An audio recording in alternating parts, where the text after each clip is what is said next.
है ये करेगा बयान कर तू बयान बलम अर्शों से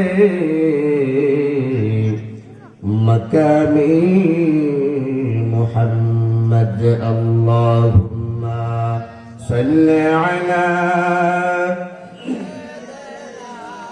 मौलाना मुहम्मद वअला आलि सय्यिदिना मौलाना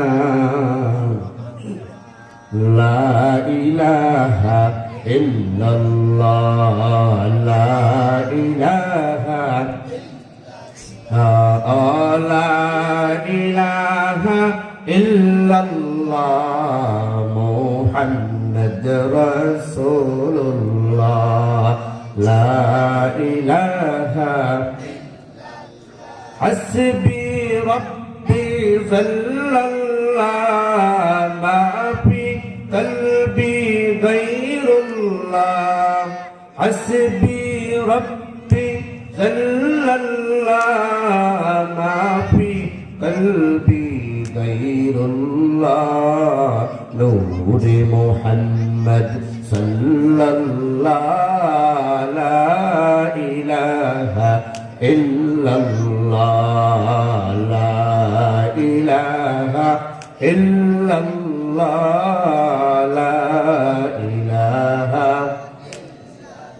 ला इलाहा इल्लल्लाह मुहम्मदुर रसूलुल्लाह सल्लल्लाहु अलैहि वसल्लम। আলহামদুলিল্লাহ, মহান রব্বুল আলামিনের দরবারে শুকরিয়া আদায় করি যে মহান আল্লাহ তাআলা আমাদেরকে এমন একটি বরকতময় মজলিস, কোরআনের বাগান, জান্নাতের বাগান আশা এবং বসার তৌফিক দান করেছেন।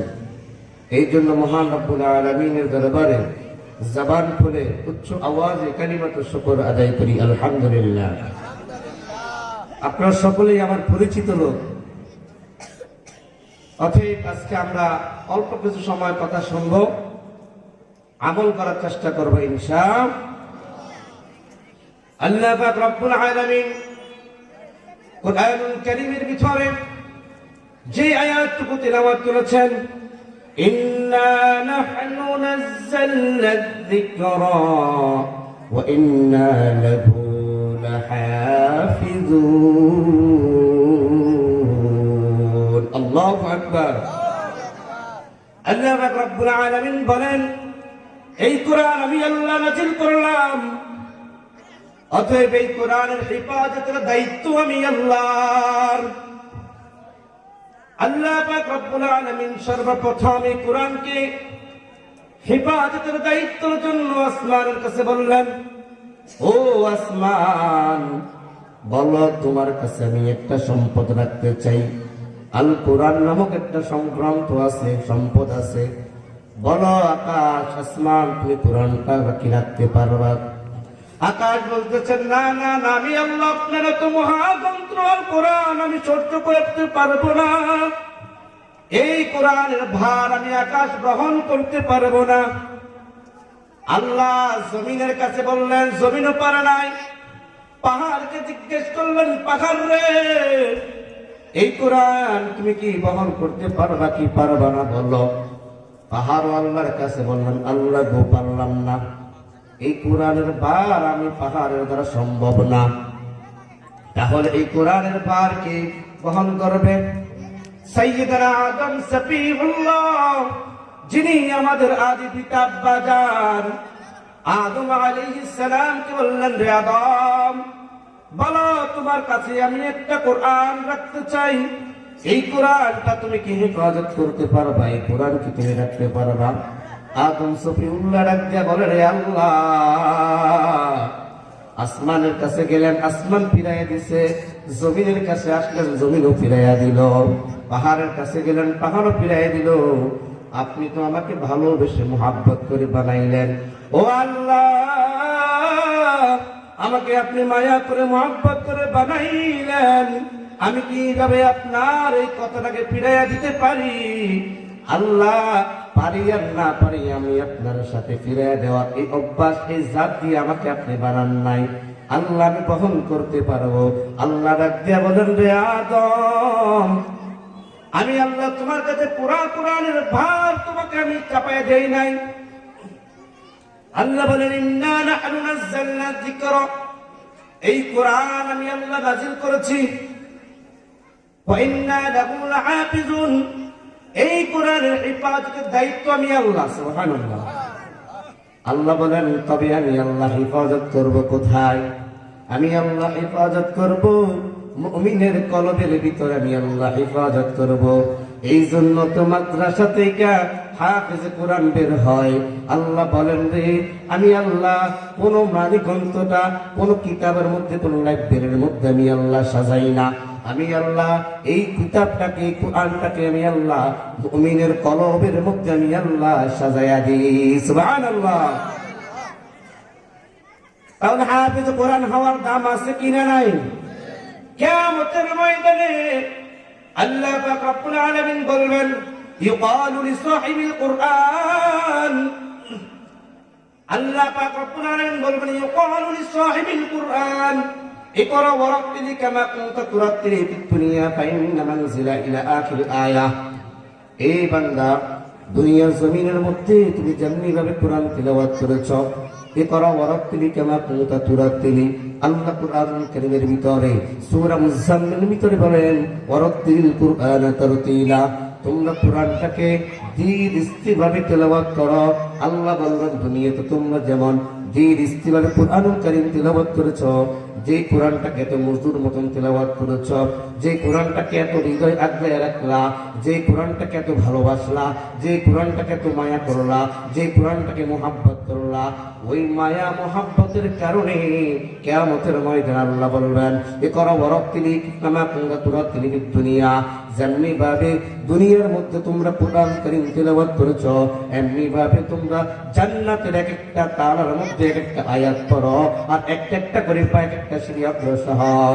যেই জায়গার মধ্যে তোমার কোরআন কারীম তেলাওয়াতের, যেই জায়গার মধ্যে তোমার কোরআন কারীম, যেই জায়গার মধ্যে তোমার কোরআন কারীম তেলাওয়াত করেছ, যেই জায়গার মধ্যে কোরআন কারীম তেলাওয়াত শেষ করবা, ওই জায়গাটা হলো তোমার জায়গা, জান্নাতের স্থান। সুবহানাল্লাহ।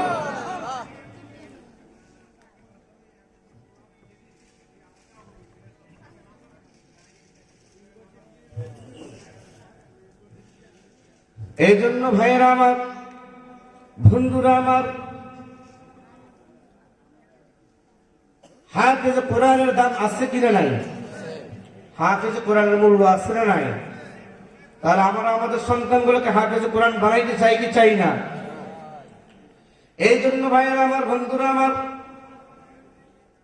দুনিয়ার জমিনে যেমন হাফেজ কোরআনের দাম আছে, কিয়ামতের ময়দানে আল্লাহ তাআলা হাফেজ কোরআনের দাম রেখে দিয়েছেন। দুনিয়াতে যেমন মানুষ হাফেজ কোরআনকে সম্মান করে, মর্যাদা করে, কিয়ামতের ময়দানে আল্লাহ তাআলা হাফেজ কোরআনদেরকে সম্মান করবেন, মর্যাদা করবেন। পয়গম্বর মূসা আলাইহিস সালামের জামানার মধ্যে এক কোরআনের হাফেজ কোরআন তেলাওয়াত করতে চাইছিল, কিন্তু সেই সময় তার কোরআন তেলাওয়াত করার জন্য যেই কপিটা ছিল, যে হ্যারিকেলটা ছিল, ওইটার মধ্যে তেল ছিল না। ওই তেল না থাকার কারণে ওই হাফেজ কোরআন তেলাওয়াত করতে পারে না। কান্নাকাটি করতেছেন, কান্নাকাটি করতেছেন। আর একজন নেশাখোর মদখোর ওই জায়গা দিয়ে, ওই রাস্তা দিয়ে হেঁটে যাইতেছিলেন। হঠাৎ কানের আওয়াজ মধ্যে আসলো, কান্নার আওয়াজ। ডাক দিয়ে বলতেছে, রে ভাই, তুমি কেন কান্নাকাটি করো? বলে, ভাই, তোমাকে বলে কি লাভ হবে আমার? বলে, বলো বলো, তোমার কি হবে বলো, কেন কান্নাকাটি করো? বলো, আজকে আমি প্রতিদিন রাত্রেবেলা কোরআন কারীম তেলাওয়াত করতাম, আজ আমার কাছে, আমার জায়গায়, আমার কাছে আজকে আমার হ্যারিকেলের মধ্যে আজকে কোনো তেল নাই, এমন হ্যারিকেল জ্বালাইতে পারি নাই, না জ্বালানোর কারণে আমি কোরআন কারীম তেলাওয়াত করতে পারি না। বললেন, কোরআন কারীম তেলাওয়াত যদি করতে চাও, তোমার এখন কিসের প্রয়োজন হয়? তো আমার একটু তেল হইলে আমি কোরআন কারীম তেলাওয়াত করতে পারতাম। কি হইলে ভাই? একটু তেল হইলে, কথা বুঝেন, কথা বুঝেন? কোরআন কারীম তেলাওয়াত করতাম, একটু তেল হয়নি আমি কোরআন কারীম তেলাওয়াত করতাম। ওই নেশাখোর মধ্যর ডাক দিয়ে বলতেছে, তাহলে তুমি একটু অপেক্ষা করো, আমি তোমার জন্য একটু তেলের ব্যবস্থা করতে পারি কি পারি না। ওই আল্লাহর বান্দা রাত্রেবেলা নিশিরাত গভীর রাত্রে বের হয়ে গেলেন তেলের জন্য। তেলের জন্য যখন বের হইলেন, দোকান পাট সবগুলো বন্ধ। একটা দোকানদারকে হাতে পায়ে ধরে কিছু অল্প একটু তেল নিয়ে যখন আসলেন হাফেজ কোরআনের কাছে, বললেন, ভাই তুমি এই কতটুকু তেল দিয়ে তুমি কপিটা জ্বালাও, এই কপিটা জ্বালানোর পর তুমি কোরআন কারীম তেলাওয়াত করো ওই জায়গায়। ওই হাফেজ কোরআনকে অল্প একটু তেল দিয়ে চলে গেলেন। ওই নেশাখোর সারা রাত মদ পান করে ঘুমাইছিলেন। হঠাৎ কয়েকদিন পর তার মৃত্যুর সংবাদ আসলো। মৃত্যুর সংবাদ আসার পর মানুষটাকে কিছু লোক, ওই জামানার বড় বড় ইমাম যারা ছিলেন, ইমামরা স্বপ্নের মাধ্যমে দেখলেন ওই হাফেজ, ওই নেশাখোর মত্তর ব্যক্তিটা আল্লাহর জান্নাতের মধ্যে হাসতে হাসতে যাই ঘুরতেছে।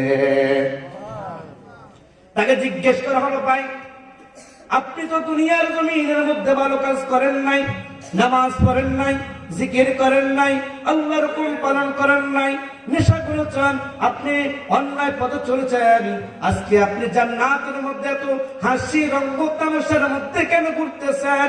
তার কারণটা বলেন। তখন ওই নেশাখোর মত্তর যুবকটা জান্নাত থেকে ডাক দিয়া স্বপ্নের মাধ্যমে বলে, রে আমি দুনিয়ার জমিনের মধ্যে এমন একটা ভালো কাজ করলাম, দুনিয়ার জমিনের মধ্যে এমন একটা ভালো কাজ করলাম, দুনিয়ার জমিনে এমন একটা নেক কাজ করলাম। আমি একজন হাফেজ কোরআন তার কোরআন তেলাওয়াত করার জন্য আমি তাকে একটু তেল দিয়েছি।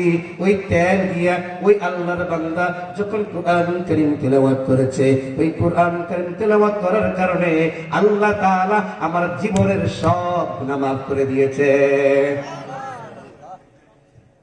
তাহলে হাফেজ কোরআনের সাথে যেই লাগবে সেই দামি হয়ে যায়। বাজারে আমরা কাঠ ক্রয় করি, কাঠের কিন্তু দুইটা দিক রয়েছে, একটা আমরা ব্যবহার করি আর একটা কোরআনের জন্য ব্যবহার করি। যেটা আমরা ব্যবহার করি ওটার কোনো দাম রাখি না, আর যেটা একদম একটা টুকরা যেটা আমরা রেহার অনুযায়ী ব্যবহার করি, টেবিল বানায় কোরআন রাখি, ওই কোরআনের সাথে যেই দিন থেকে লেগেছে ওই দিকে ওই রেহারের দামটাও বেড়েছে। কত কাঠ আমাদের পায়ের মধ্যে লাগে কি লাগে না? জবান করে বলে লাগে কি লাগে না? কিন্তু ওই কাঠের তৈরি রেহান আমাদের পায়ের মধ্যে লাগলে সাথে সাথে আমরা মাথায় লাগাই, কপালে লাগাই, চুম্বন করি কি করি না? কি জন্য করি ভাই? কোরআনের সাথে লেগে থাকার কারণে আল্লাহ তাআলা দাম বাড়িয়ে দিয়েছেন। কোরআনের সাথে লেগে থাকার কারণে দাম বাড়িয়ে দিয়েছেন। এই মাদ্রাসা যারা এই মাদ্রাসার সাথে লেগে আছে আল্লাহ তাআলা তাদেরকেও দাম বাড়িয়ে দিয়েছেন।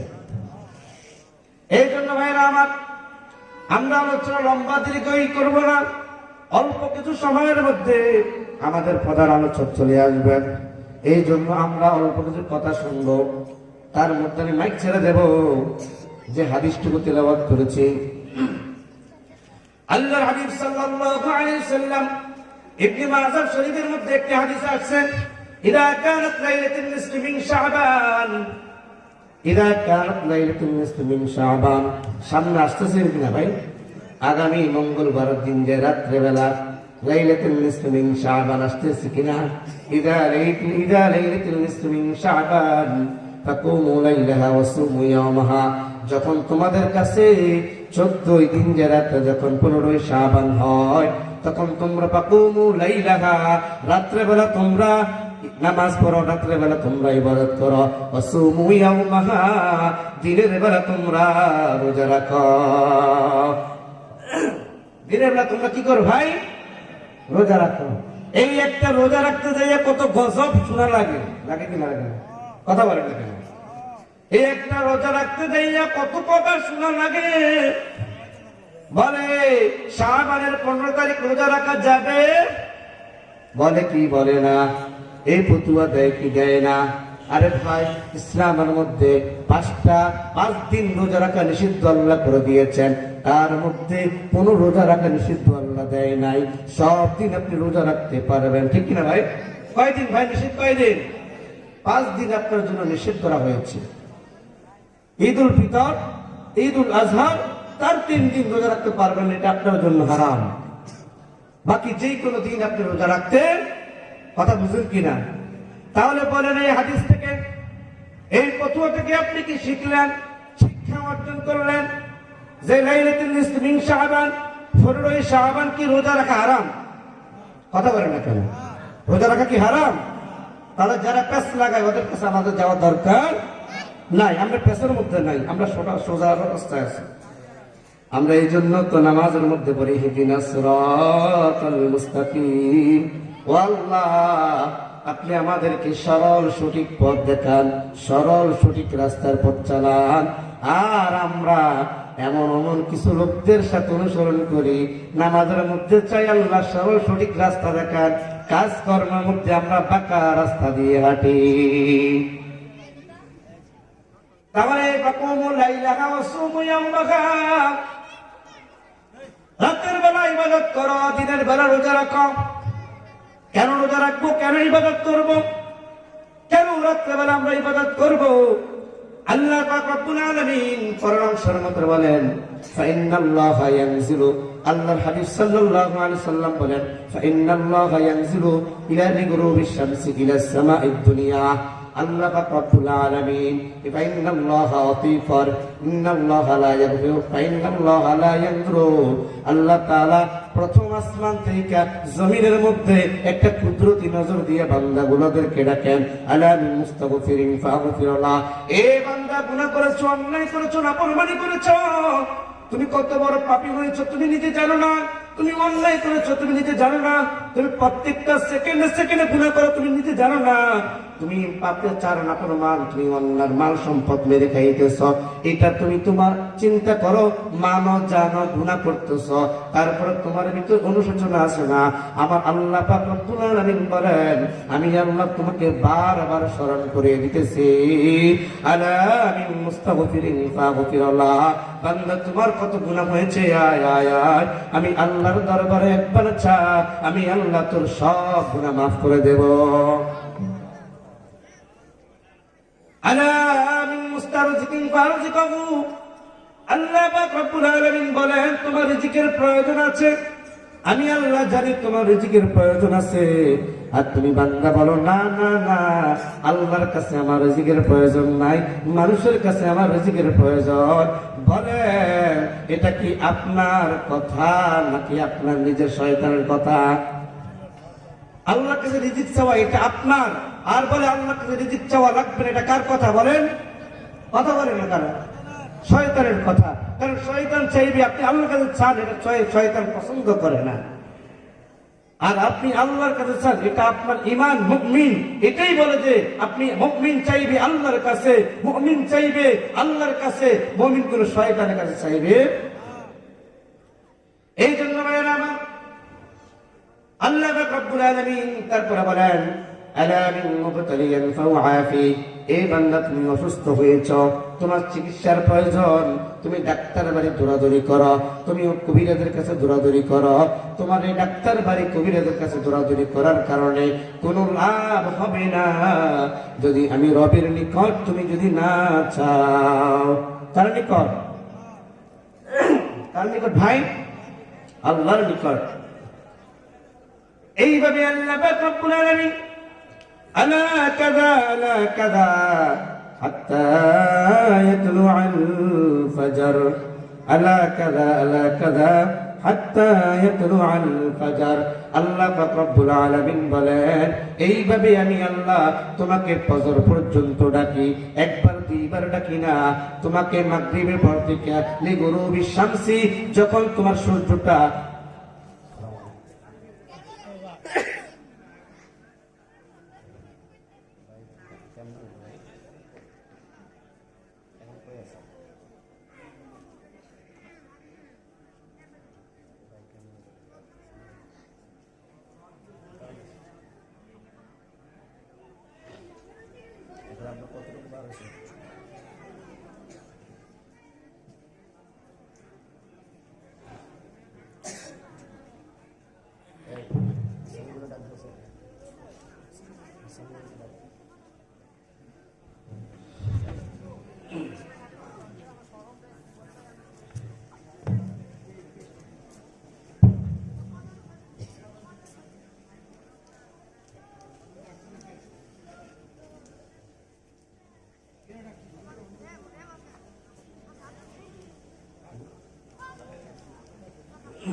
এই জন্য ভাইয়েরা আমার, বন্ধুরা আমার, আল্লাহ তাআলা আমাদেরকে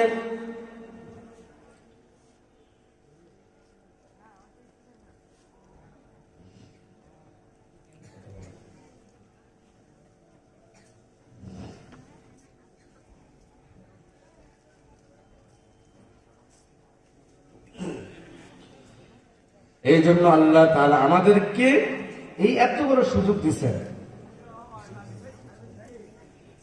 এত বড় সুযোগ আমাদেরকে দিচ্ছেন। আর কাউকে দিচ্ছেন? হ্যাঁ, উম্মতে মুহাম্মাদীকে আল্লাহ তাআলা দিয়েছেন। ইতিহাস তালাশ করে দেখেন, রাসূল করিম সাল্লাল্লাহু আলাইহি ওয়াসাল্লামের হাদিস খুলে দেখেন, আল্লাহ তাআলা আমাদেরকে কত সুযোগ দিয়েছেন। অন্যান্য পয়গম্বরদের উম্মতদের কাছে সুযোগ দেয়? অন্যান্য পয়গম্বরদের উম্মতদের সুযোগ দিয়েছেন? মালদ্বীপের একটা ঘটনা বললে আপনি বুঝতে পারবেন। সৌদি আরব থেকে মালদ্বীপ যাওয়ার জন্য নদী পাড়ি গেছে। ওই জায়গার মধ্যে ব্যবসায়িক বণিকরাও ছিল, তাদের মধ্যে একজন হাফেজে কোরআনও আছে। কয়জন আছে ভাই? একজন হাফেজে কোরআনও আছে। ওই একজন হাফেজে কোরআন সহ ব্যবসায়িক বণিকেরা চলে গেলেন ওই ইরাকের মধ্যে, ওই মালদ্বীপের মধ্যে চলে গেলেন। যাওয়ার সময় মালদ্বীপের নদী বড় ঢেউ, ওই ঢেউ পাড়ি দিতে যাইয়া ওই নদীর মধ্যে ওই জাহাজটা ভেঙে নদীর মধ্যে, সমুদ্রের মধ্যে ভেসে গেছে। ওই সমুদ্রের মালদ্বীপের ব্যবসায়িক বণিক যারা ছিলেন সমস্ত মানুষগুলো মারা গেছেন। তার মধ্যে দেখা একজন যে হাফেজ কোরআন ছিল, ওই একজন হাফেজ কোরআন একটা তক্তার মধ্যে ধরে ধরে ওই মালদ্বীপের ওই দ্বীপের মধ্যে চলে গেছে। আল্লাহ তাআলা সব মানুষকে আল্লাহ তাআলা পৃথিবীর জমিন থেকে নিয়ে গেলেন, কিন্তু একজন কোরআন হাফেজকে আল্লাহ তাআলা পৃথিবীর জমিনের মধ্যে রেখে দিলেন। তার কারণ হলো এই ভাই, একজন হাফেজ কোরআনের মাধ্যম দিয়া পুরা মালদ্বীপ থেকে আল্লাহ ইসলামী প্রতিষ্ঠিত করতে চায়। হাফেজ কোরআন চলে গেলেন, যাওয়ার পর মালদ্বীপে কাউকে চিনে না, কোন মানুষকে চিনে না। তার ধর্ম ইসলাম, ইসলাম মেনটেন করার মতন কোন মানুষ নাই। ওই জায়গার মধ্যে মালদ্বীপ শহরের মধ্যে ওই হাফেজ কোরআন শুধু ইসলাম মুহাম্মদ সাল্লাল্লাহু আলাইহি ওয়াসাল্লামের আদর্শ অনুযায়ী মুসলমান হয়ে আল্লাহর কোরআন ৩০ পারা কালাম সিনার মধ্যে ঢুকাই নিলেন। ওই ঢুকানোর পর আল্লাহ তাআলা তাকে পাঠিয়ে দিলেন মালদ্বীপ শহরের মধ্যে। ওই মালদ্বীপ শহরের মধ্যে যাওয়ার পর ওই জায়গার মধ্যে কাউকে খুঁজে পায় না, অচেনা দেশ। খুঁজতে একজন বৃদ্ধা নারীর কাছে ওই হাফেজ কোরআন স্থান হইল।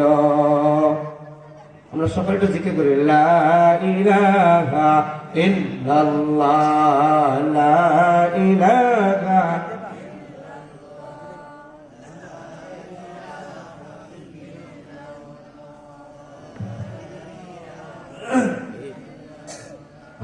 লা ইলাহা ইল্লাল্লাহ, লা ইলাহা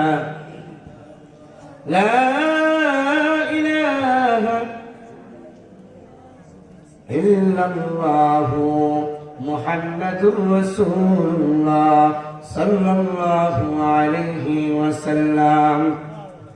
পাখিয়া শুনে যেমন মনের বাসনা, বলতে পারবেন না, গাইতে পারবেন না? বলেন আমার সাথে, পাখিয়া শুনে যেমন মনের বাসনা পাখি আয় আয় আয় আয় শুনে যেমন মনের বাসনা বলবে গিয়ে নূর নবীকে বলবে গিয়ে নূর নবীকে ও মদিনার পাখি আমার মনের যতই যন্ত্রণা পাখি আয় আয় আয় আয় শুনে যেমন মনের বাসনা পাখি আয় আয় আয় আয় শুনে যেমন মনের বাসনা। আপনাদের শুনতে ভালো লাগে না? শুনে যাব মনের জানা ও আকাশের মেঘ রসুল কেমন বলবে গিয়ে মনের আবেগ রসুল কেমন বলবে গিয়ে মনের আবেগ কে করবে আবেগ পূরণ রসুল বিনে কেউ তো শুনবে না পাখি আয় আয় আয় আয় শুনে যাব মনের বাসনা পাখি আয় আয় আয় আয় শুনে যাও মনের বাসনা পাখি আয় আয় আয় আয় শুনে যাব মনের বাসনা। ওই হাফিজ কোরআন কোথায় আছে? খেয়াল আছে তো? খেয়াল নাই? কথা খেয়াল করতে হবে, কথা খেয়াল কোন কথার পয়েন্টগুলো খেয়াল করতে হবে। হাফিজ কোরআন এবার মালদ্বীপ শহরে ঘুরতেছে, আপন কাউকে পায় না, একজন বৃদ্ধা নারীকে খুঁজে পেল। বৃদ্ধা নারীর কাছে আশ্রয় চাইল, বললো আমাকে একটু আশ্রয় দেন। বৃদ্ধা নারী আশ্রয় দিলেন। বৃদ্ধা নারীর এই কুল ওই কুল কেউ নেই, একজন মেয়ে ছাড়া থাকতেছেন। কোরআনের হাফেজ জঙ্গলে কাঠ কাটতেছেন, কাঠ কেটে কেটে কেটে নিজে চলতেছেন, ওই বৃদ্ধা নারীর সংসারও চালাইতেছেন। হঠাৎ দেখতেছেন একদিন বৃদ্ধা নারী বসে বসে কান্নাকাটি করতেছেন। কোরআনের হাফেজ ডাক দিয়ে বলতেছেন, বুড়িমা কেন আপনি কান্নাকাটি করেন একটু বলেন। বুড়িমা বলেন, রে হাফেজ কোরআন, তোমার কাছে বলে আমার কি লাভ হবে, তোমার শোনার দরকার নাই। ওই পাশে বৈশা বৈশা মেয়েটাও কান্নাকাটি করতেছে। মেয়ে মেয়েকে ডাকতে বলতেছে, কি হয়েছে বোন বলো। ওই মেয়েটাও বলতেছেন, আপনার কাছে বলে আমাদের কি লাভ হবে। কোরআনের হাফেজ নাচর বান্দা ডাকতে চাই না, বলে বলতেই হবে, কি হয়েছে বলো। তুমি যদি না বলো তোমাকে আজকে আমি ছাড়বো না। বৃদ্ধা নারী এক পর্যায়ে ওই কোরআনের হাফেজকে বলল, আজকে আমার মেয়ের শেষ দিন, আজকে আমার মেয়ের শেষ রাত, আজ আমার মেয়ে আজকে পড়তে আগামীকাল সূর্য আর দেখবে না, তাহলে কি করতে হবে বললেন। আজকে আমার মেয়েকে ওই কোরআন হাফেজ ডাকতে বলতেছেন, আপনার মেয়ের কি অসুস্থ? না না না, আপনার মেয়ে তো দিব্যি সুস্থ আছে, মরবে কেন? বললে আজকে দেখো রাজার প্রহরীরা সেনাপ্রধান যারা আছে এই জায়গার মধ্যে সব পাহারা দিতেছে, বললে তারা কি আপনার মেয়েকে হত্যা করবে?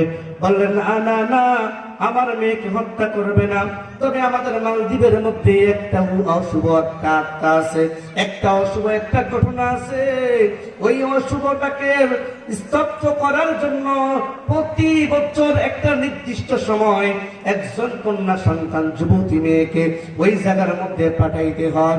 ওই জায়গার মধ্যে পাঠাইলে একটা বছর ওই মালদ্বীপের মানুষগুলা নিরাপত্তার মধ্যে থাকে।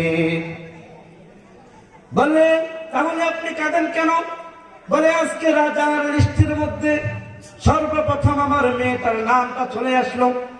এই মালদ্বীপের মধ্যে যত সুন্দরী নারী আছে, যুবতী মেয়েগুলো আছে, ওইগুলো প্রত্যেকের নামের লিস্ট রাজার কাছে আছে, মহারাজার কাছে আছে, বাদশার কাছে আছে, বাদশার কাছে আছে। ওই থেকে প্রত্যেকটি বছর এক একজনের নামকরণ করা হয়। আমার মেয়ের নামটা আজকে পড়ে গেল, আজ আমার মেয়ের দিনটা শেষ, কেমন কালকে আর আমার মেয়ের সূর্য দেখতে পারবে না।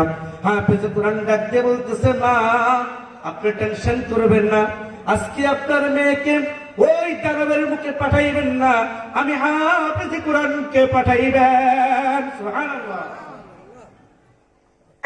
কাকে পাঠাইতো? হাফেজ কোরআনকে পাঠাইবেন। বুড়িমা ডাক দিয়ে বলতেছেন, তুমি আমার মেহমান, তোমাকে আমি কেমনে পাঠাই, কিভাবে তোমাকে আমি পাঠাই? ওই হাফেজ কোরআন চাটতে চাইলেন আসার বান্দা, বলতেছেন আপনি আমাকে পাঠান। বলতেছেন আপনার মেয়ের সমস্ত পোশাক আমাকে পরিয়ে দেন। আপনার মেয়ে একটা নারী, আমার মুখে এখনো দাঁড়িয়ে উঠে নাই, কেউ বুঝতেও পারবে না। বধূ সাজাইয়া ওই যারা রাত্রেবেলা আপনার মেয়েকে নিতে আসবে তাদের সামনে আমাকে প্রেরণ করে দেন, তারা আমাকে নিয়ে যাবেন। ওই রাজ দরবারের সেনাপ্রধান যারা ছিলেন তারা ওই হাফেজ কোরআনটাকে নিয়ে গেলেন। নিয়ে যাওয়ার পর ওই মন্দিরের মধ্যে রাখলেন, যেই জায়গার মধ্যে মন্দিরের এই পাশে মন্দির, ওই পাশে সাগর, নীলনদ সাগর। ওই সাগর থেকে একটা দানব উঠে আসে। হাফেজ কোরআন এই জায়গার মধ্যে বৈশাখ ঈশার নামাজের সময় হবে। হাফেজ কোরআন ওযু করলেন, ওযু কইরা ঈশার নামাজ পড়লেন, 2 রাকাত নামাজ পড়লেন। রাত্র যখন স্তব্ধ হয়ে যায়, হাফেজ কোরআন তেলাওয়াত শুরু করে দিলাম। হাফেজ কোরআন তেলাওয়াত যখন শুরু করতেছিলেন, রাত্র যখন স্তব্ধ হয়ে যায়, সমুদ্র থেকে বিশাল বড় একটা দানব যখন উঠে আসে, উঠে আসার পর হাফেজ কোরআন ভয় পাইলেন না। ভয় না পেয়ে আল্লাহর কোরআন পড়তে শুরু করে দিয়েছেন। সূরাতুল ইয়াসিন তেলাওয়াত শুরু করে দিয়েছেন। ইয়াসিন ওয়াল কুরআনিল হাকীম, এইভাবে তেলাওয়াত শুরু করে দিয়েছেন।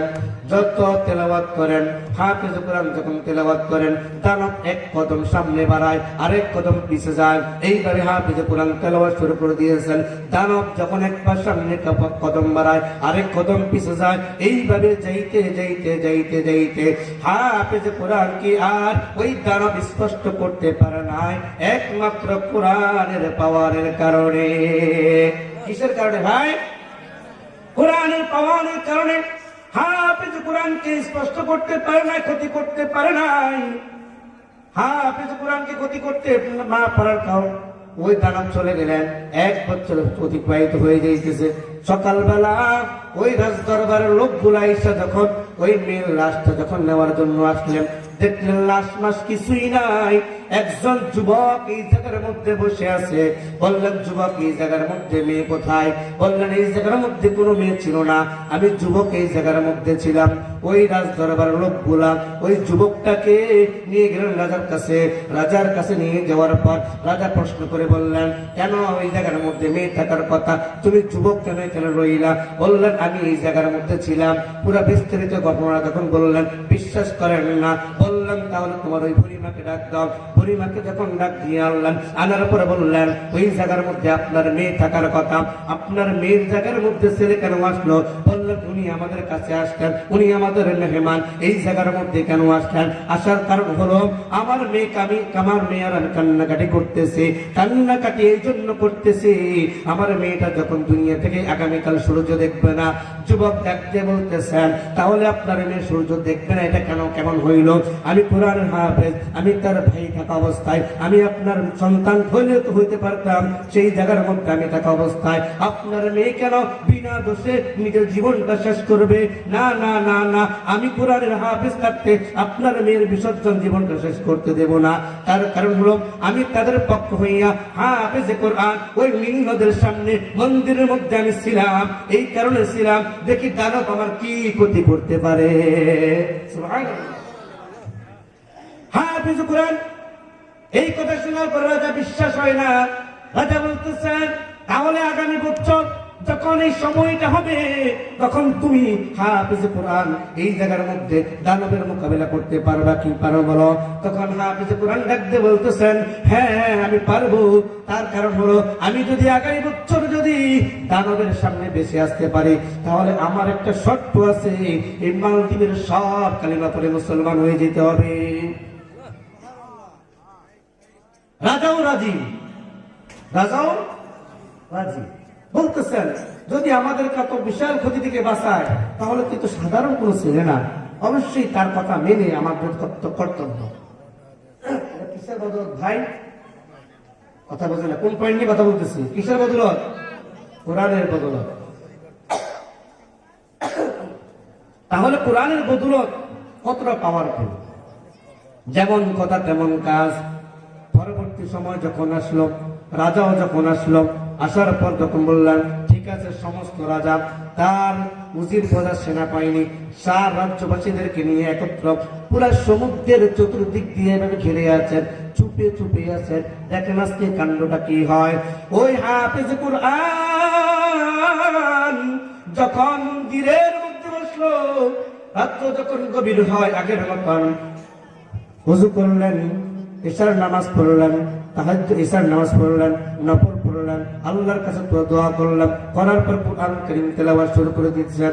এবার যখন তেলাওয়াত করতেছেন আর যখন দানব যখন সামনে আসতেছেন, হঠাৎ আল্লাহু লা ইলাহা ইল্লা হুয়াল হাইয়ুল কাইয়্যুম, এই আয়াতটা যখন তেলাওয়াত করে, এই আয়াতের পাওয়ারের কারণে ওই জায়গার মধ্যে দানব পুরে একেবারে ছাই হয়ে গেছে। একবার জবান খুলে বলবেন না সুবহানাল্লাহ?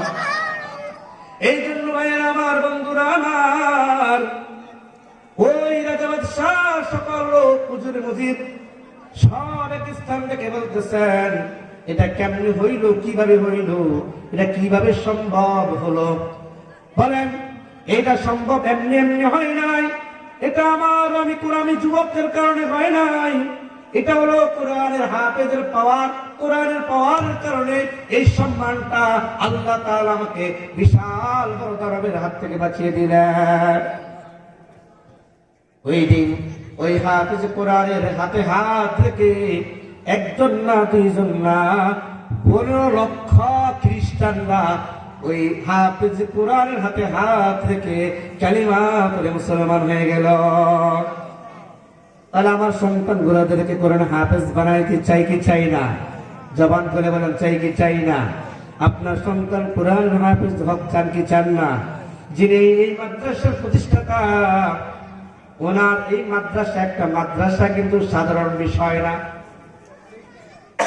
একটা মাদ্রাসা কিন্তু সাধারণ বিষয় না। আমি যখন মাদ্রাসায় খেদমত করি, একটানা 4.5 বছর 5 বছর আমি মাদ্রাসায় একটানা খেদমত করেছি। মাদ্রাসা কিন্তু চারটিখানি কোনো বিষয় না। হয়তো আমরা অনেকেই মাদ্রাসার দিকে বাঁকা নজরে তাকাই, আবার অনেকে মাদ্রাসার দিকে নেক নজরে তাকায়। বলেন, যারা মাদ্রাসার দিকে বাঁকা নজরে তাকায় আর যারা মাদ্রাসার দিকে নেক নজরে তাকায়, উভয় কি সমান? উভয় কি সমান? মাদ্রাসার সাথে লাগলে আপনার দাম বাড়িয়ে দিবেন কে? মাদ্রাসার সাথে লাগলে দাম বাড়িয়ে দিবেন কে? এই জন্য আমরা মাদ্রাসার সাথে থাকতে চাই কি চাই না? হাসবি রব্বি জাল্লাল্লাহ মা ফি কলবি গায়রুল্লাহ। পারেন না? বলেন, হাসবি রব্বি জাল্লাল্লাহ মা ফি কলবি গায়রুল্লাহ নূরে মুহাম্মদ সাল্লাল্লাহ লা ইলাহা ইল্লাল্লাহ। হাসবি রব্বি জাল্লাল্লাহ মা ফি কলবি গায়রুল্লাহ নূরে মুহাম্মদ সাল্লাল্লাহ লা ইলাহা। तेरे सदके में आका सारे जहां को दीनों मिला, बेदीनों ने कलमा पढ़ा ला इलाहा इल्लल्लाह। हस्बी रब्बी जल्लल्लाह मा फी कल्बी गैरुल्लाह नूर मुहम्मद সাল্লাল্লাহু লা ইলাহা। এই জন্য ভাইয়েরা আমার, বন্ধুরা আমার, যারা কোরআনের মাহফিলে বসতে পারে নাই আর যারা এখনো এ পর্যন্ত নিষেধে ঘোরাফেরা করে, বলেন জান্নাতের বাগানে যারা এসেছে তারা কামিয়াব না যারা বাইরে আছে তারা কামিয়াব? এ ভাই, এমন একটা মজলিসের মধ্যে আমরা বসলাম, বুখারী শরীফের হাদিসের ভিত্তিতে বর্ণনা করেন, আল্লাহর হাবিব সাল্লাল্লাহু আলাইহি সাল্লাম বলেন, যেই জায়গার মধ্যে কোরআনের মাহফিল হয়, যেই জায়গার মধ্যে কোরআনের মজলিস হয়, যেই জায়গার মধ্যে আল্লাহ তার রাসূলকে নিয়ে কথা হয়, ওই জায়গার মধ্যে, ওই মজলিসের মধ্যে চতুর্দিক দিয়া আল্লাহর রহমতের ফেরেশতাগুলো ঘিরে আছে। শুধু একজন আর দুইজন নাই, এক কাতারে থাকে না। বলেন এমন এমন ফেরেশতা রয়েছেন যে ফেরেশতাগুলো এত হাজার হাজার লক্ষ লক্ষ ফেরেশতা রয়েছেন, এত কোটি কোটি ফেরেশতা রয়েছেন। একজন ফেরেশতার একজন ফেরেশতার পিছনে দাঁড়িয়েছেন। বললেন আমরা শুধু এই ফেরেশতা হলে হবে না, আমরা আরো আসতে চাই, এই কোরআনের মাহফিলের মধ্যে আমরা আসতে চাই। তাহলে কি করতে হবে? তাহলে একজন আর একজন, হাদিসের মধ্যে স্পষ্ট ভাষায় আসছে, একজন আর একজনের কাদের মধ্যে দাঁড়াইতে দাঁড়াইতে আল্লাহর আসমান পর্যন্ত দাঁড়াইয়া দাঁড়াইয়া আল্লাহর রহমত এই জান্নাতের বাগানে পড়তেছে। বিশেষ হয় না মনে হয়? হয় না মনে হয়? হুজুর এগুলো বানায় বানায় মনে হয়। আমি কিতাব বলে দিছি, আপনি বের করে নেন। বুখারী শরীফের প্রথম দিক দিয়ে হাদিসটা আছে। কি হুজুর আছে না? এই হাদিসটা আছে। অন্য একটি হাদিসের মধ্যে আসছে, قال قال رسول الله صلى الله عليه وسلم مجلس فقه خير من عباده 60 سنة। যেই জায়গার মধ্যে ইলমের শিক্ষা অর্জন। এখন আমি আপনাদেরকে বলতেছি, আমি হলাম টিচার, আপনারা হলেন ছাত্র, একটা শিক্ষা অর্জন করতেছেন। এই জায়গার মধ্যে আল্লাহ তাআলা বলেছেন, আল্লাহ হাবিব সাল্লাল্লাহু আলাইহি সাল্লাম বলেছেন, মাজলিসু ফিকহিন, যেই জায়গার মধ্যে কোন মানুষ শিক্ষা অর্জনের জন্য বসে, ফিকহিন খায়রুম মিন ইবাদিহি 60 সানা, তার আমলের ভিতরে আল্লাহ তাআলা 60 বছর নফল ইবাদত সওয়াব দিয়ে দেন। তাহলে আমাদের দরকার আছে কিনা বলেন দেখি? নফল যখন আসছে, এটা কিসের মাস? নফল ইবাদতের মাস না? বলেন লাইলাতুল শাবান মাস নফল ইবাদতের মাস না? যারা এই মাসটাকে কাজে লাগাইতে পারবে, যারা এই মাসটাকে মূল্যায়ন করতে পারবে, আল্লাহ তাআলা তাদেরকে এই সময়টার মূল্যায়ন, এই সময়টার বরকত আল্লাহ তাআলা তাদেরকে এতভাবে দান করবেন, এতভাবে দিবেন, বান্দাগুলা এইটা কখনো কোনোদিন ভাবতেও পারবে না যে আল্লাহ তাআলা তাদেরকে 2 হাত ভরে আল্লাহ তাআলা এত জাযা দান করে দিলেন। এতক্ষণ লম্বা সময় আলোচনা, আসলে হুজুরের একটু আসতে লেট হইতেছে, তো এই জন্য আর কি একটু গাড়িতে তো জাম আসতেছে, তো একটু আরো জামার সময় হইতো না, একটু কারণে একটু সমস্যা হয়ে গেছে, এই জন্য আর কি একটু সময় নেওয়া লাগছে আর কি। হুজুরের কিন্তু 9:30 কিন্তু মাহফিলের প্যান্ডেলে আসার কথা। গাড়ি যারা চলার তো বুঝুন, তো অনেক সময় একটু সমস্যা থাকতেই পারে। তো এই জন্য ভাই আমরা একটু হতাশ না হই, হুজুর আসবে, আপনাদের সামনে আলোচনা করবে, দোয়া মিলাদ করবে, এবং প্রত্যেক গ্রামবাসী যারা আছে প্রত্যেকের জন্য দোয়া করবে।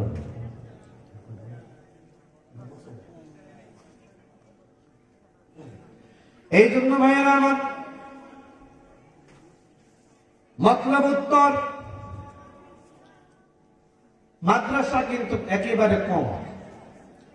মাদ্রাসা কিন্তু কি এখন বলেন মাদ্রাসা, ওই কথা গেলাম মাদ্রাসা থেকে, যে মাদ্রাসা কিন্তু চালানোটা চারটিখানি বিষয় না। যেই প্রতিষ্ঠান দিয়ে চালা উনি বুঝে যে প্রতিষ্ঠান একটা চালাইতে উঠাইতে কত মেহনত, কত ত্যাগ স্বীকার করা লাগে। আমাদের যিনি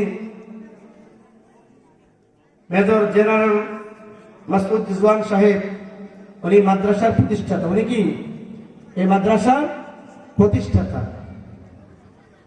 এই মাদ্রাসাটাকে পরিচালনা যাইয়া ওনার আর্থিক ব্যয় হয় না? বলেন আপনাদের কারো কাছ থেকে কি ব্যয় নিচ্ছে? কারো কাছ থেকে চাঁদা দিছে? এই মাহফিল করার জন্য কি কারো কাছ থেকে টাকা পয়সা দিচ্ছে? নেই নেই। এককভাবে মাহফিল করেছেন। একটা মাহফিল করতে গেলে প্রায় 1.5 থেকে 2 লক্ষ টাকার মতো খরচ হয়, হয় কিনা ভাই? একটা মাহফিল করতে গেলে 1.5 থেকে 2 লক্ষ মতো মানুষ হয়, এই টাকা খরচ হয়। সেই জায়গার মধ্যে আমরা মানুষ ঠিক মতন পুরান মাহফিল গুলোতে আসি না। একটাই মূল কারণ, ঠেলাঠেলি গুতাগুতি। কথা বল না, কথা বল না, ঠেলাঠেলি গুতাগুতি। ডাইরেক্টলি আমি কথা বলি, আমার মুসল্লি মসজিদের মুসল্লিরা এখানে আছে না? কোনো কথা আমি একটাই কথা বলি, কোনো ঠেলাঠেলি গুতাগুতি দরকার নাই। আমরা হলাম মুসলমান, কবরও আমাদের মুসলমানিত্বের পরিচয় নিবে। আপনি কি আল্লাহর প্রতি ঈমান এনেছেন? রাসূলের প্রতি ঈমান এনেছেন? আপনি কি কোরআনের প্রতি ঈমান এনেছেন? রাসূলের কথা দেখার পথ দেখা অনুযায়ী নিজের জীবন জিন্দেগি আপনি সাজিয়েছেন? ওইটা আপনার কাছ থেকে হিসাব নেবে। কিন্তু ভাইয়েরা আমার, আমরা ঠেলাঠেলির দিকে আমরা কম জানি না। নামাজ পড়তে আসলে আমরা ঠিক মতন নামাজ পড়ি না। এমন পাক্কা ইমানদার মুসলমান আছে কিনা? নামাজের কথা বললে ভাই নামাজের বলা যাবে না, কাপড় ঠিক নাই ভাই, দুনিয়ার কাজ আছে, দুনিয়ার ব্যস্ততা দেখাইয়া ভাই আল্লাহকে বিদ্যাঙ্গুল দেখাইয়া তুমি যখন আল্লাহর ঘর থেকে সরে যাও, ও যুবক, ও বৃদ্ধ বাবাজি, সাবধান থাকতে হবে। কিয়ামতের ময়দানে যখন আল্লাহ আপনাকে আমাকে যখন চিনবে না, ফেরেশতারা যখন আমাকে আপনাকে নিয়ে যাবে, আমরা যখন আল্লাহ রাসূলের সামনে দাঁড়াবো, তখন আল্লাহ এবং রাসূল বলবেন, সোহকান সোহকান, দূর হও দূর হও।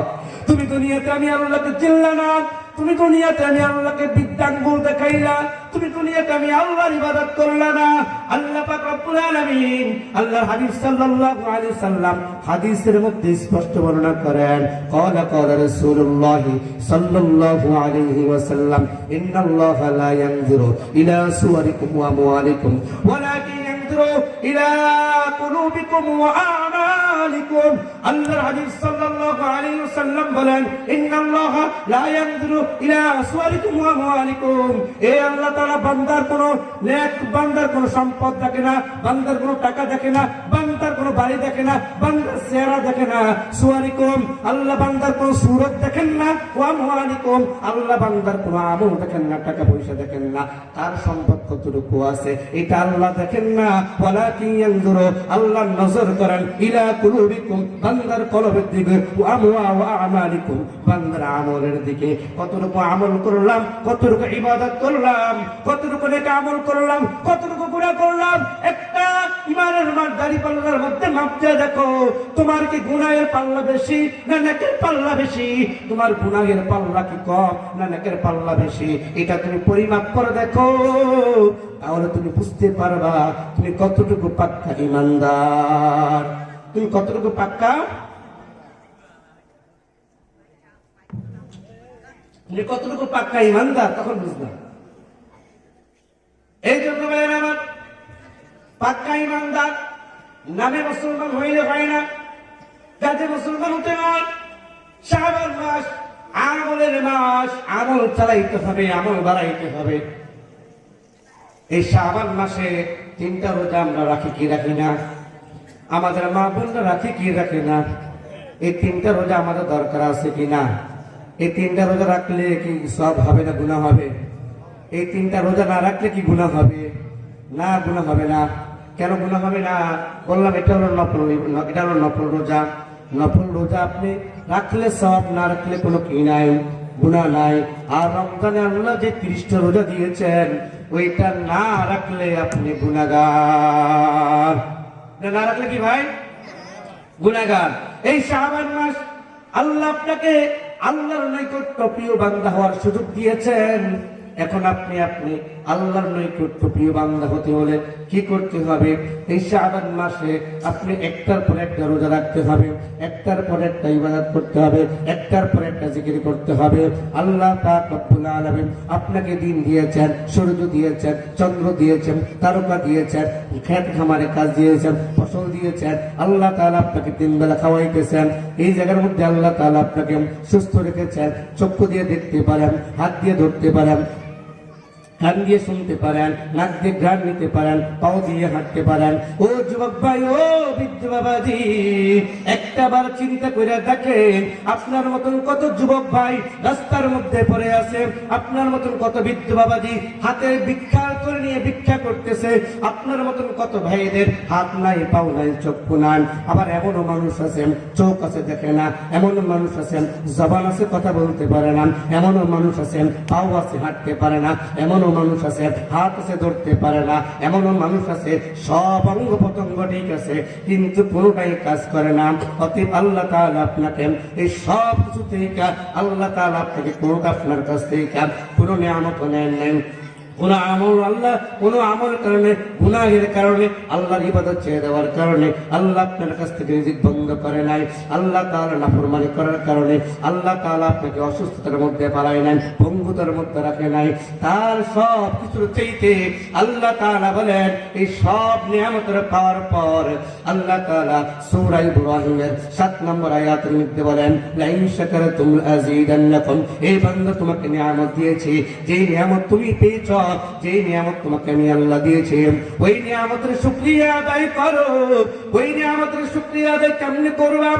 এই সব কিছু পাওয়ার পর, সব কিছু খাওয়ার পর, সুস্থতা পাওয়ার পর, চক্ষু দিয়ে দেখার পর, কান দিয়ে শোনার পর, পাও দিয়ে হাঁটার পর, হাত দিয়ে ধরার পর, কলব দিয়ে চিন্তা করার পর, ব্রেন দিয়ে কাজ করার পর, এই সব কিছু নিয়ে যখন বান্দা তুমি নামাজের কাতারে দাঁড়াইয়া আল্লাহর জন্য যখন একটা সেজদা দিয়া আল্লাহর শুকরিয়া আদায় করবা, আল্লাহ বলেন তোমার নিয়ামতের শুকর আদায় হয়ে গেছে।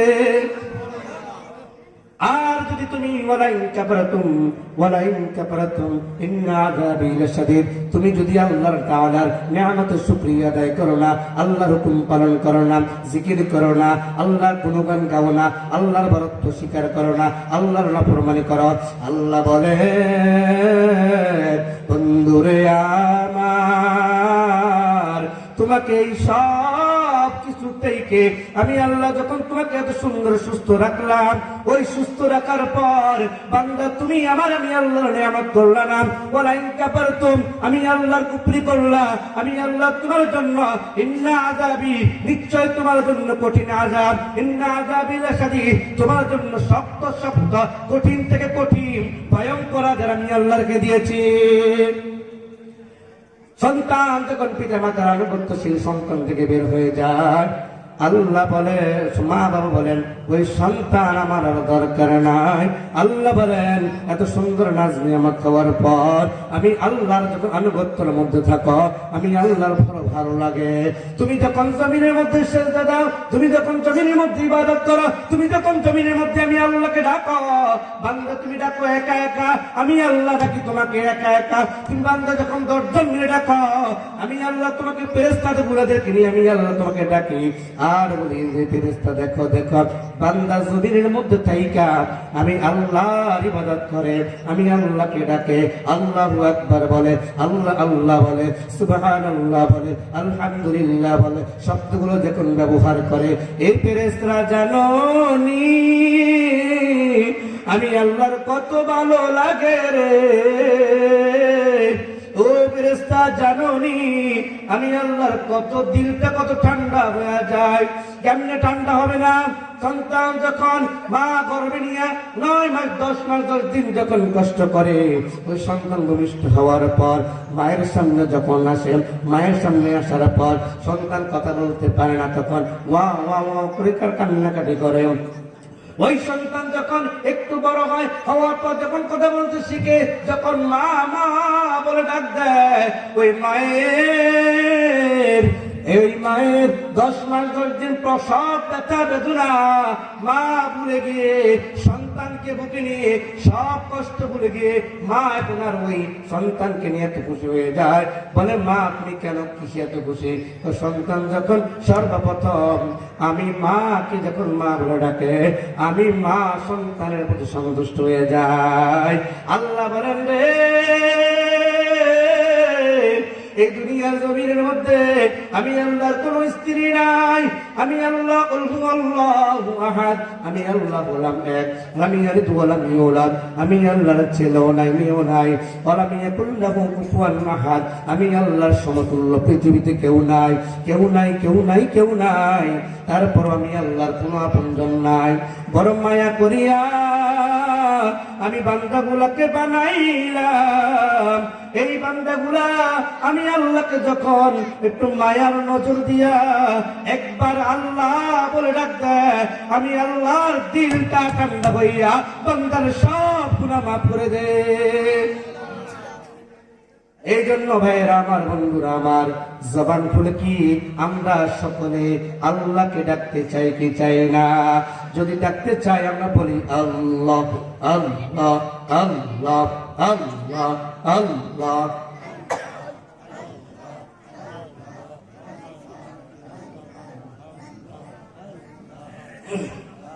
জিকির করে আল্লাহ আল্লাহ আল্লাহ আল্লাহ আল্লাহ।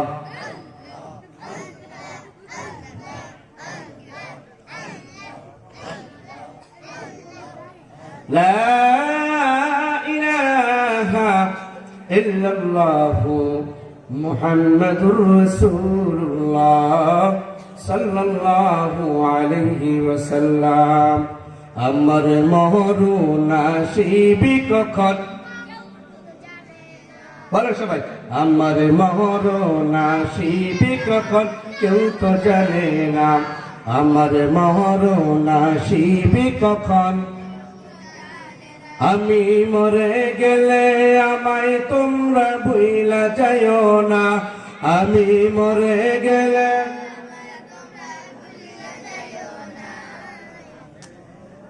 আমার মরণ আসিবে কখন কেউ তো জানে না। আমার মরণ আসিবে কখন, কবর মাঝে মা বাবাকে দেখা যাবে না। দেখে বোঝারে তিনি হলেন শাহে মদিনা, দেখি না? কবর মাঝে মা বাবাকে দেখা যাবে না। দেখে বোঝারে তিনি হলেন শাহে মদিনা। সেদিন নবী বিনে আর তো কেহ আপন হবে না। বলেন, সেদিন নবী বিনে আর তো কেহ আপন হবে না। আমার মরণ, আমার মরণ আসিবে কখন কেউ তো জানে না। আমার মরণ আসিবে কখন কেউ তো জানে না। আমি মরে গেলে আমায় তোমরা ভুইলা যাইও না। আমি মরে গেলে আমায় তোমরা ভুইলা যাইও না। আমার মরণ, আমার মরণ আসিবে কখন কেউ তো জানে না। আমার মরণ আসিবে কখন। এই দুনিয়া চিরজীবন থাকার জায়গা না। অন্ধকার কবর যে আমার আসল ঠিকানা। এই দুনিয়া চিরজীবন থাকার জায়গা না। অন্ধকার কবর যে আমার আসল ঠিকানা। সেদিন নবী বিনে আর তো কেহ আপন হবে না। সেদিন নবী বিনে আর তো কেহ সঙ্গী হবে না। আমার মরণ, আমার মরণ আসিবে কখন কেউ তো জানে না। আমার মরণ আসিবে কখন কেউ তো যাবে না। আমি মরে গেলে আমায় তোমরা ভুইলা যাইও না। আমি মরে গেলে আমায় তোমরা ভুইলা যাইও না। আমার মরণ আসিবে কখন কেউ তো জানে না। আমার মরণ আসিবে কখন কেউ তো জানে না। বন্ধুরে আমার, আল্লাহ তাআলা আমাদেরকে এই পৃথিবীর জমিনের মধ্যে পাঠিয়েছেন। একদিন না একদিন বিদায় হইয়া অন্ধকার কবরে যেতে হবে। নারে তাকবীর, নারে তাকবীর, নারে রিসালাত, নারে রিসালাত। প্রধান বক্তার আগমন, প্রধান বক্তার আগমন। আলহামদুলিল্লাহ, আমার প্রিয় ভাই হাফেজ মাওলানা খালেদ সাইফুল্লাহ সাহেব চলে এসেছে। অতএব আমি আর কথা বাড়াই না, যা কথা বলেছি আল্লাহ তাআলা আমাদের সবাইকে আমল করার তৌফিক দান করুন, আমিন। ওয়া মা তৌফিক ইল্লা বিল্লাহ। আসসালামু আলাইকুম ওয়া রাহমাতুল্লাহি ওয়া বারাকাতুহু।